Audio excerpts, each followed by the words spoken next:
What's up, everybody? Welcome to Racing Dudes Live. Magic here with Mike Somich, Aaron Halterman, and boys, we have got the Preakness draw today coming up here in about 6 minutes and 9 seconds.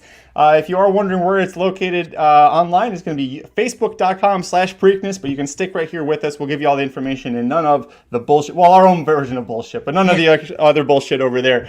Aaron, I'll throw it to you first. You can see here on the screen, we're just going to have a field of 8, it sounds like, for this race. Pretty disappointing. What are the factors? Why do we only have 8 horses and only 1 from the Kentucky Derby attempting the Preakness right now? Because trainers don't, and owners and breeders don't want to run in 2 weeks back. So why would they do it? That's a good point. I mean, it's just disappointing, right? And it's a good thing we have all those winning urines for the Preakness, because if you look here, Chase the Chaos is here because of that. Red Route 1 is here because of that. Perform is here because of that. Coffee with Chris is here because he's a Maryland horse, and there were 7 other horses signed on, and they said, "Screw it, why not put him in here?" So if you're gonna keep this race 2 weeks after the Derby, this is what you're gonna get. There's no turning back. This is what it is now. So you either accept it or you get mad every year. That's basically your options. These trainers are not running these horses back.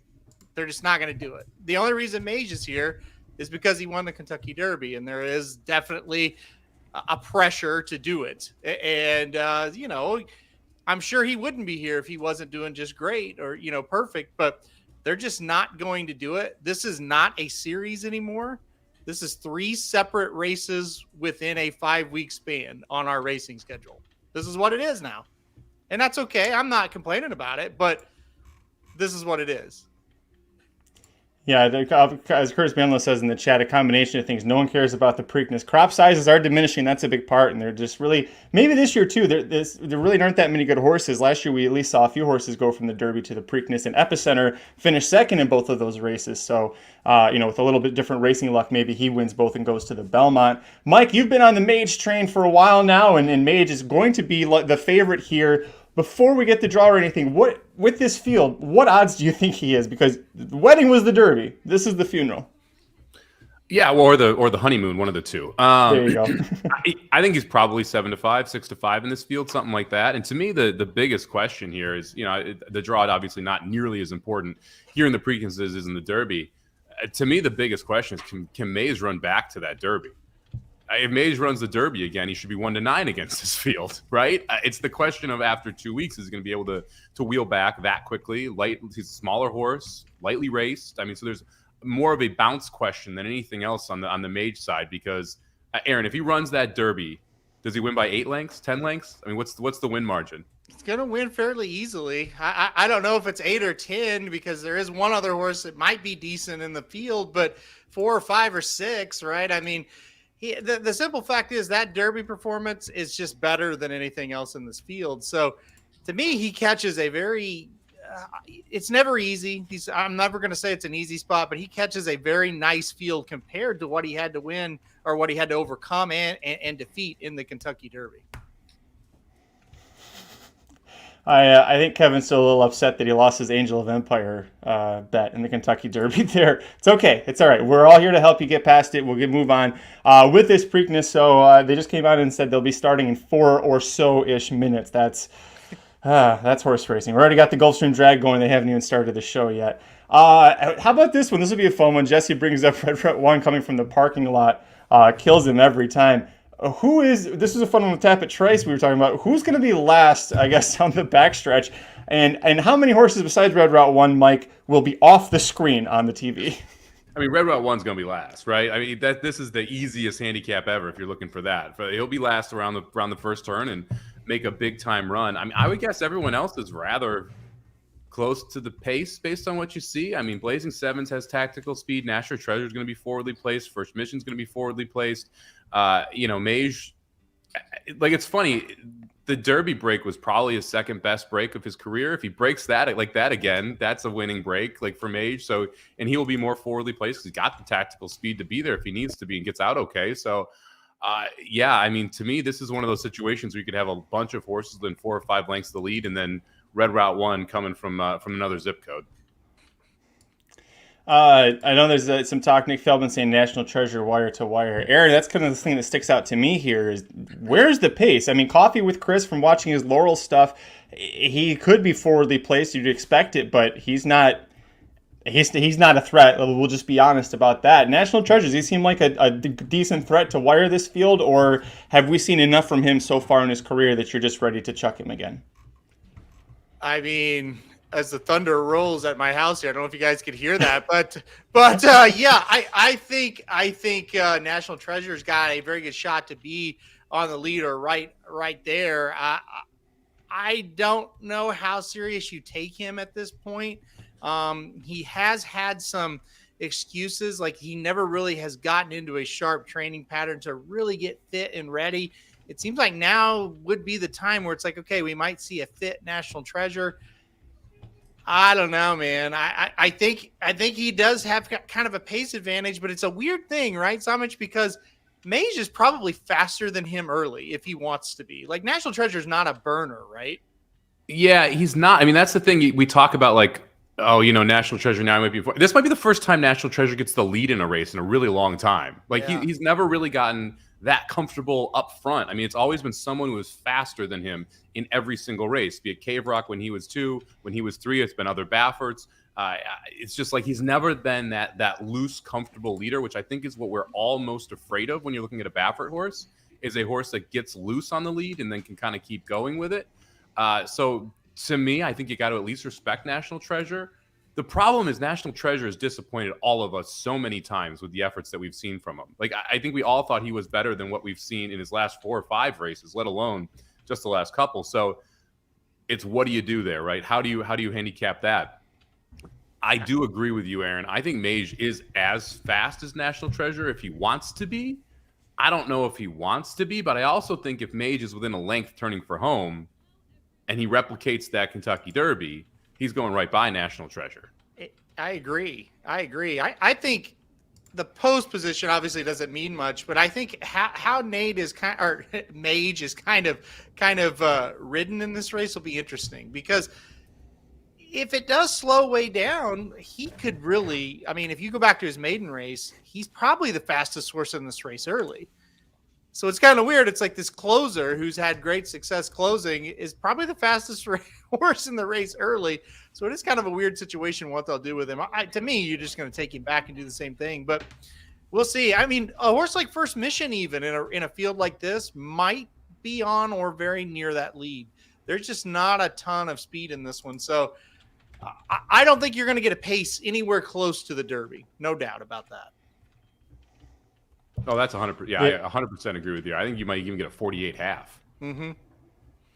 Yeah, I mean, it's screaming like for somebody to set the pace and take them a long ways. But who's that going to be? That's the question.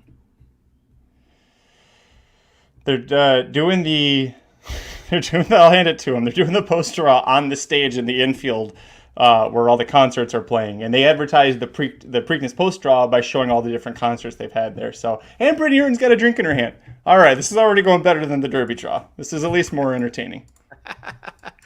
She's not actually drinking it though. Somich, you didn't comment on a field of 8 here. She's not that fun. How disappointed are you? I'm past being disappointed. Okay.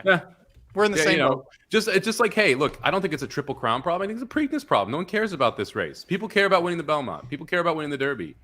No one really is like, hey, my goal is to win the Preakness. Like, literally, Chad Brown is probably the only person who's ever said that in his life. Yeah. Everyone else is like, I want to win the Derby or I want to win the Belmont.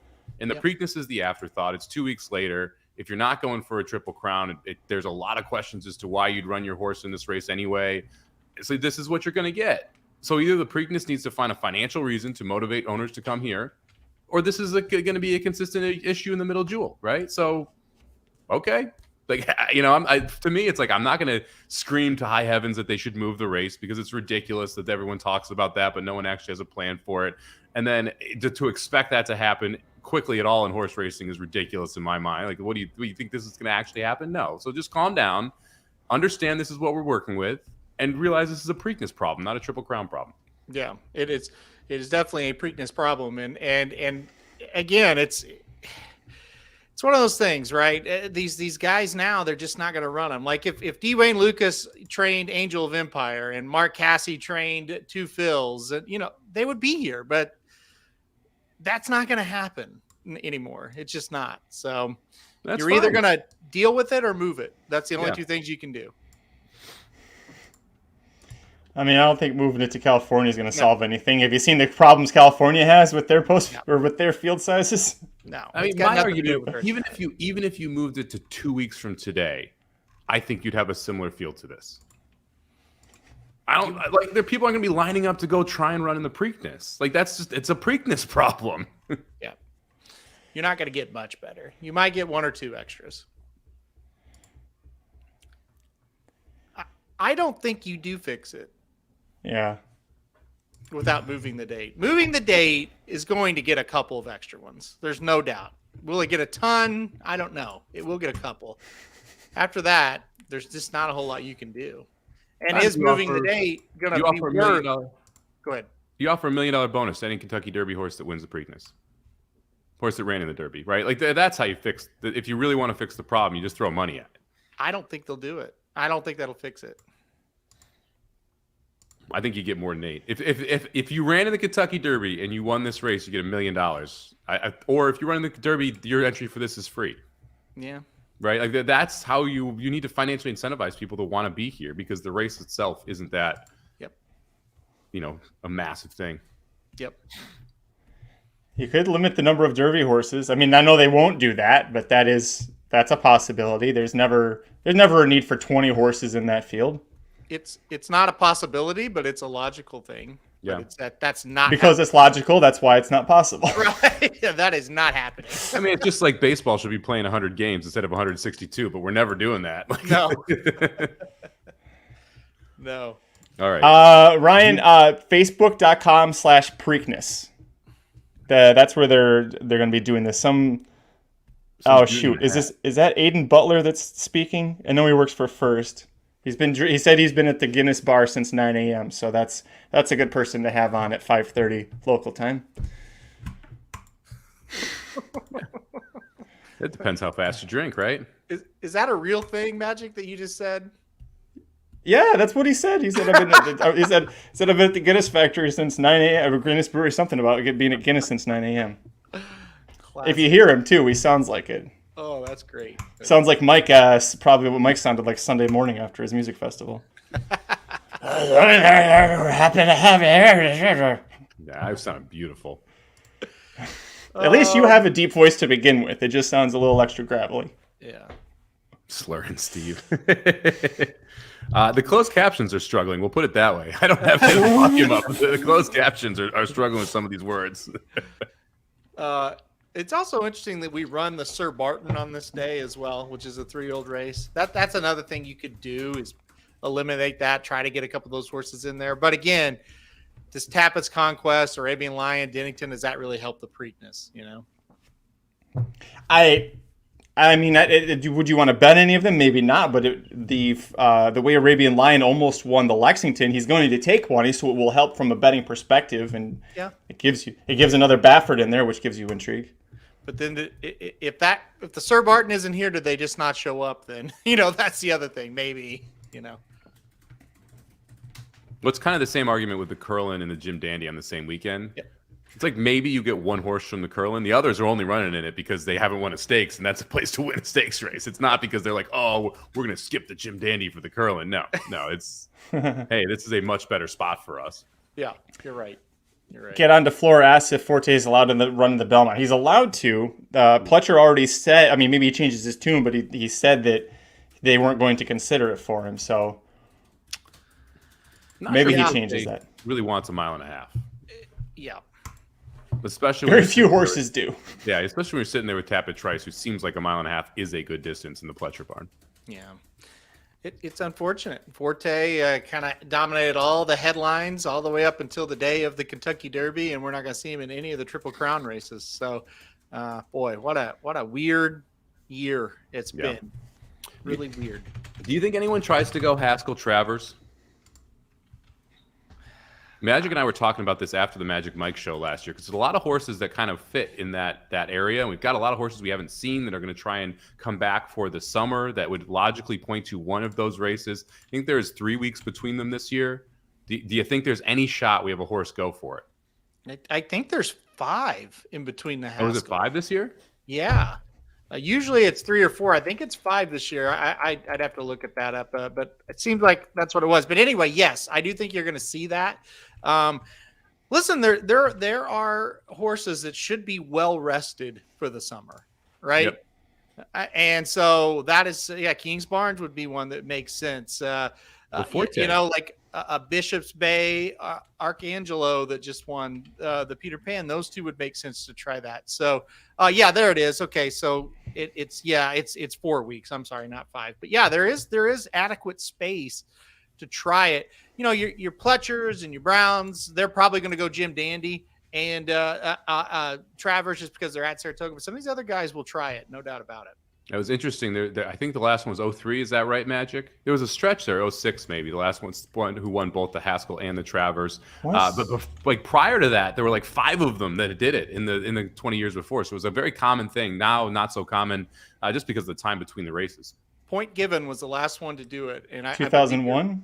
I think it was 1 or 2 or 3. I can't remember exactly, but yeah, it's a very tough thing to do. Cyberknife has been the closest of recent years. Got second in the Travers after winning that Haskell. So there would be it's again, the summer racing should be good. You know, we've got a lot of horses that should be rested and ready. We'll see. I'm at the point wondering if we're ever going to see Loggins again. I mean, no, the chat's blown up with horses that we'll never see again. Loggins, Cave Rock, Arabian Night, Faustin. I just saw Rodney. He's probably as dead as those other ones I just named. Yeah, but I don't think you're going to see Loggins for a while. Faustin. I mean, they don't have any works, and you get to thinking about it. It's like, well, this is summer we're talking about. Well, you got to get to working. I mean, you just simply have to start working in the next couple of weeks, or you're not making those summer races either, especially the first set, maybe the second set of races you can make. But yeah, I mean, it's crazy that we have had so many injuries. And then right before the Derby, we get more fevers and injuries and little things here or there. And it's just like, that's been this year. You always get it, but this year's been worse than ever. I gotta say the chat on Facebook is hilarious right now. People just going off on the stream saying, why aren't we drawing the numbers? Like, this is just ridiculous. They do offer, by the way, Nick asked if they still offer the Haskell winning urine for the Breeders' Cup Classic. That is still happening again this year. So maybe that's what you do. They did that with the Preakness during the COVID year, right? Wasn't the winner of the, did they do that? I think so. Yeah, I think you're right. And then Swiss Skydiver won. And it was like, well, no, never mind. By the way, in the most least shocking news ever to hit bloodhorse.com, as I sit here and look at it, waiting for you guys to tell us about the Preakness, Diodoro suspended and fined for a violation at Oaklawn this year. How about that? Oh, shocker. Wow. But don't worry. That reminds me of that one year that after the meet ended, they were like, next year, we're going to be serious about drugs. We're going to be serious next year. And then, yeah. And then here we are. There you go. 30 it's days. It's like they got to the end of the meet and went, shit, we didn't suspend a single person or fine him. Diodoro, we'll give him 5 days. That's fine. Hey, he's been suspended 30 days, and guys, $1,000 fine. That's wow. Look out. Yeah. Isn't Rich Strike going to Diodoro? Is that right, or did you guys just make that up? I think we made that up. Okay, we made that up. All right. If he goes to Diodoro and Ness, lock him up in like a future Grade 1 race. Get your futures in now. Oh gosh. Diodoro blamed Cox, said he didn't change anything in his normal routine, but said they claimed the horse from the Cox barn, and that's why. Yeah, honestly, that's a more logical explanation than Baffert's ever given. Oh, that's fantastic. That is fantastic. I love it. That's incredible. Shoddy, thank you. Thank you, Shoddy. Yeah, thanks, Shouty. Really appreciate that. We love the chat as well. And it helps pass the time as we wait for Pimlico to drop the Preakness. Goodness gracious. Yes. We're at 2:44, 14 minutes into it. Brittany goes, you guys want to know what the post positions are? Yeah. Yes. Thank you. Just a little bit. I mean, the chat is hilarious right now. Someone's like, her Guinness is getting warm. This is taking so long.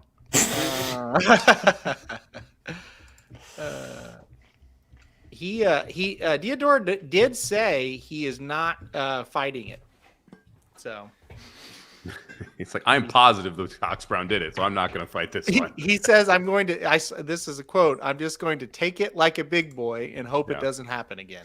So except I'm going to pay the $1,000 fine in pennies. Hang on. They're drawing... Oh, 8 pills. I thought he said 8 bells. I was like, what race does he think he's drawing for? He really is drunk. We ran that at Churchill. 2? Chase the Chaos. Chase the Chaos. 2 for Chase the Chaos. There we go. Who's riding, Magic? Sheldon. Okay. Getting the local Sheldon's jock. Local jock. And a good, cool 50-1. I'll take the under. Yeah. There's only 8 horses. There's no one going off over 25-1 in this. Yeah. And the cheer goes up from the crowd. Coffee with Chris draws post 4. I think they're just happy he's in it. It's funny. I think Davey asked, like, what post positions do people want? Really, the question is who's the inside speed, First Mission or National Treasure? After that, I don't think it really matters that much. Mage probably doesn't want the rail because of the braking issues, but to me, there's no spot that's bad here in an 8-horse field with a decent run into the first turn.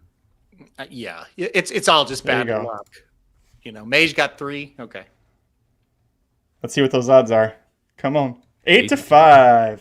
I was guessing 7-5. I was close. Goes off at 6-5 or even money, though. That's higher than what we'll actually go off at. Yeah, I agree. Yes, they are, Jesse. Yes, they are. I don't even know what that means. Oh, he's talking about my keyboard. Oh.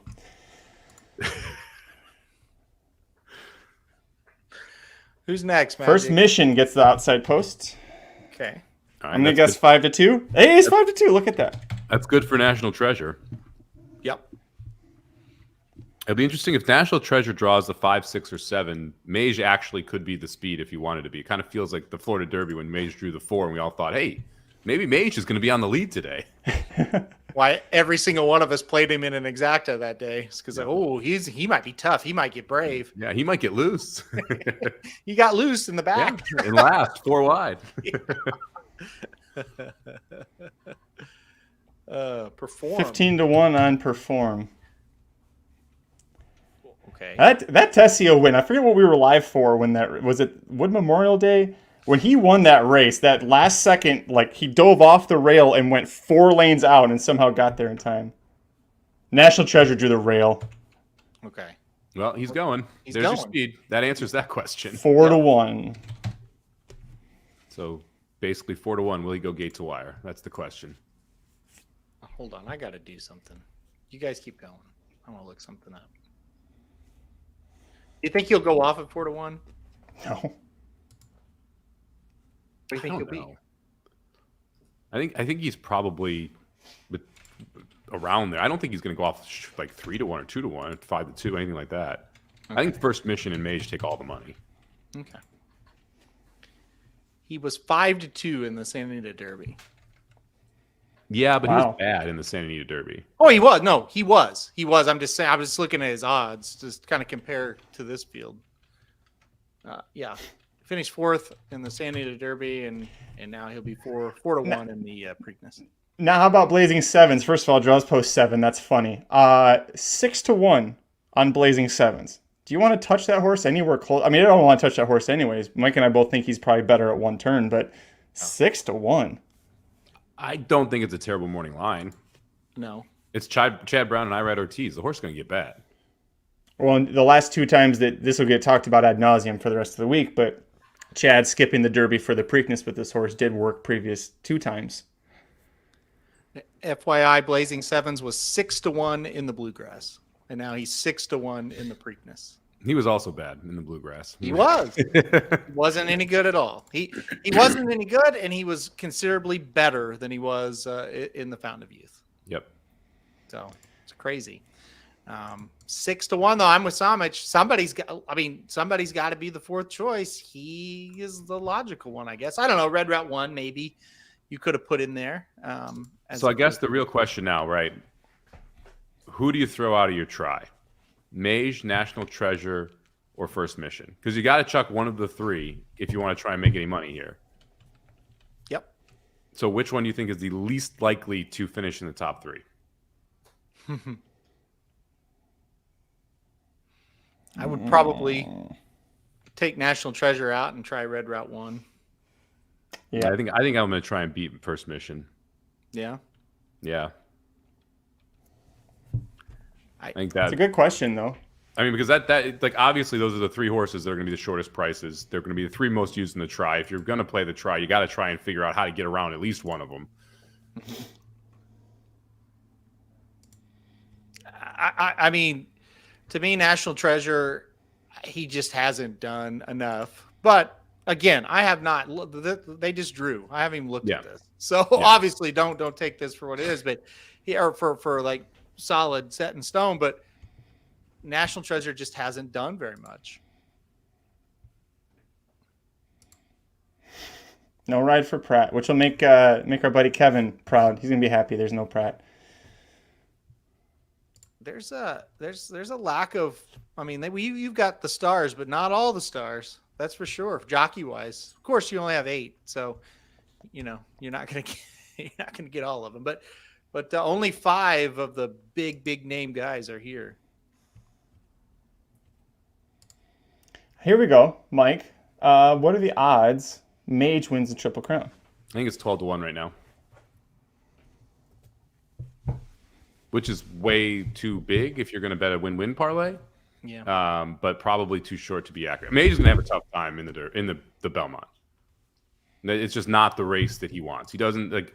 I had concerns at 1.25 miles when I picked him to win the Derby. That was probably outside of him just falling over when he breaks because he hasn't broken great in the last 2. The distance was my biggest concern for him. So stretching out to 1.5 miles, I think is going to be even more difficult. And I think you're going to have some pretty decent horses in the Belmont. I don't think you're going to get this type of field in the Belmont based on what we're hearing. I agree. I think that is definitely going to be the race. This race here, it's all about can we get back up, not even to that level of the Derby, but just kind of close to that level. I mean, the Florida Derby wins this, right? His effort in the Florida Derby? It probably wins it, but it does bring others into the equation. But yes, it probably does win it. But it's not a foregone conclusion. If he goes in between the Florida Derby and the Kentucky Derby, he wins. So I think that's all this is about from a handicapping standpoint as far as, hey, who am I going to pick to win this race? It all just starts with him. And you think, okay, can he ran huge. Can he reproduce it in 2 weeks' time? If the answer is no, then you get to handicapping. If the answer is yes, go to the next race. That's the simplest of the decisions that you're going to have to make, right? Red Route 1 has Joel Rosario. He's never won the Preakness.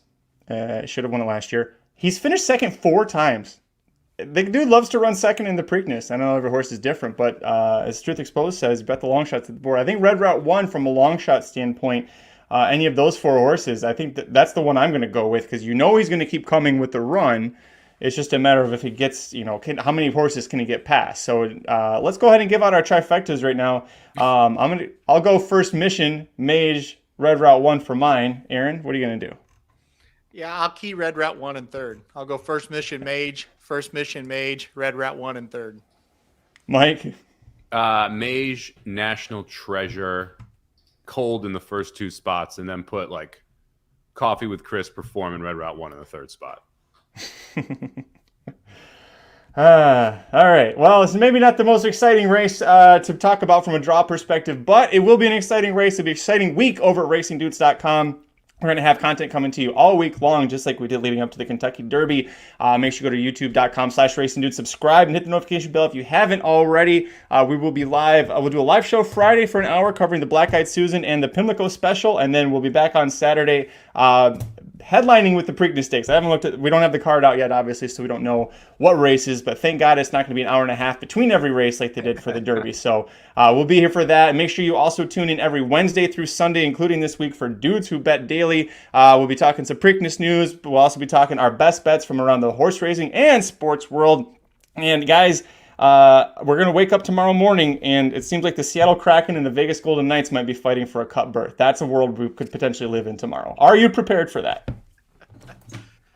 Yeah, I'm prepared for it. I think it'll be Dallas, but I am prepared for that to be a possible thing. And listen, I think the winner's on the other side, and I think it's the Florida Panthers. Mike? No, Mike's laughing. Mike left Carolina, but the cup's going there now, right? No, I mean, I think it's the Golden Knights. I think they're the best team left. As long as they get the goaltending, I think they're the best team left. I was just going to say, with what, their 7th goalie of the year? At this point, like, okay, let's play the game. Who's the best goaltender left? If Ottinger loses tonight, who's the best goaltender left in the Stanley Cup playoffs? Exactly. There isn't one, really. Well, Bobrovsky. The way I was going to say, depending on the night, it's Bobrovsky. He's either the best goalie left or the worst. It's just what mood is he in. Right now, he's been pretty much on fire, but